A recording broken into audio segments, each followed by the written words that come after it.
La joia pura del carrer es va relir les mans de tendres grapats d'aigua i ens rèiem, boament ens rèiem, i a tots els músculs era l'aigua viva del goig, vinguda entre les herbes i les llebres. Anàvem sense cap motiu, desitjant bona nit al matrimoni vell i prement-nos 3 cossos calladament en veure aquella jove mare donant el pit al fill.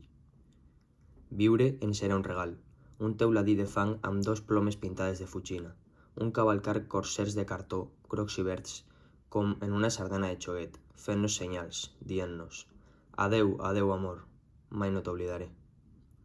La vida ens era una sorpresa, una granota viva a la butxaca, una cúpula enorme de cristall, un silenci, un desig rabent, un estupor, un rellotge parat, que algú ens havia donat perquè a la fi el poguéssim obrir com des de dins volíem i no tenia res interessant a dins. I ens tornàrem a riure, el temps estava en l'aire. I allargàvem les mans cercant grapats de temps, però el temps tampoc no era.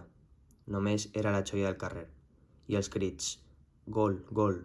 dels infants que jugaven al futbol en sortir de l'escola.